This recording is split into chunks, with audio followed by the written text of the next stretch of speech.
ദക്ഷിണാഫ്രിക്കയ്ക്കെതിരെ test പരമ്പരയ്ക്ക് ഒരുങ്ങി India. ഇത്തവണയും ബാറ്റിംഗ് ലൈനപ്പിൽ ഗൗതം ഗംഭീർ പരീക്ഷണം തുടരും.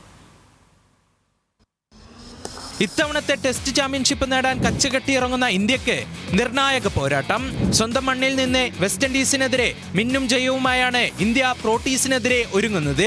ഓപ്പണിംഗിൽ യശസ്വി ജയ്സ്വാളും KL രാഹുലും നൽകുന്ന തുടക്കമാണ് ഇന്ത്യയുടെ ഇന്നിംഗ്സിന്റെ ഇന്ധനം. വിൻഡീസിനെതിരെ ഇരട്ട സെഞ്ചുറിക്കരികെ വരെ എത്തിയ ജയ്സ്വാളിൽ ഇത്തവണയും പ്രതീക്ഷ. 3-ാം നമ്പറിൽ പുതിയ പരീക്ഷണത്തിനാകും ഗംഭീറിന്റെ ശ്രമം. ദക്ഷിണാഫ്രിക്ക A ടീമിനെതിരെ 2 ഇന്നിംഗ്സിലും സെഞ്ചുറി നേടിയ ധ്രുവ് ജുറേൽ സായ് സുദർശന് പകരം 3-ാം നമ്പർ ഉറപ്പിച്ചേക്കും. ദക്ഷിണാഫ്രിക്ക Aക്കെതിരെ നിറം മങ്ങിയ പ്രകടനമായിരുന്നു സായിയുടേത്. ടെസ്റ്റിൽ അരങ്ങേറ്റം കുറിച്ച ശേഷം 5 മത്സരങ്ങളിലെ 9 ഇന്നിംഗ്സിൽ നിന്ന് 2 അർദ്ധ സെഞ്ചുറി മാത്രമാണ് സായ് സുദർശന്റെ പേരിലുള്ളത്. നായകൻ ശുഭ്മാൻ ഗില്ലും പരിക്കിൽ നിന്ന് മടങ്ങിയെത്തുന്ന ഋഷഭ് പന്തും ലോക ടെസ്റ്റ് ചാമ്പ്യന്മാർക്കെതിരെ ഇന്ത്യക്ക് പ്രതീക്ഷയാണ്. ഓൾറൗണ്ടർമാരായി നിതീഷ് റെഡ്ഡിയും രവീന്ദ്ര ജഡേജയും വാഷിംഗ്ടൺ സുന്ദറും ടീമിൽ തുടരും.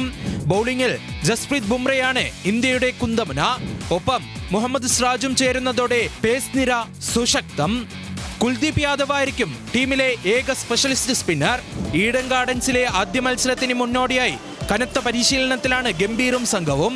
ബാറ്റർമാർക്കും ബോളർമാർക്കും ഒരേപോലെ പിന്തുണ നൽകുന്ന പിച്ചാണ് ഈഡൻ ഗാർഡൻസിൽ ഇന്ത്യ ദക്ഷിണാഫ്രിക്ക മത്സരത്തിന് ഒരുക്കിയിരിക്കുന്നത്. Sports desk, news Malayalam.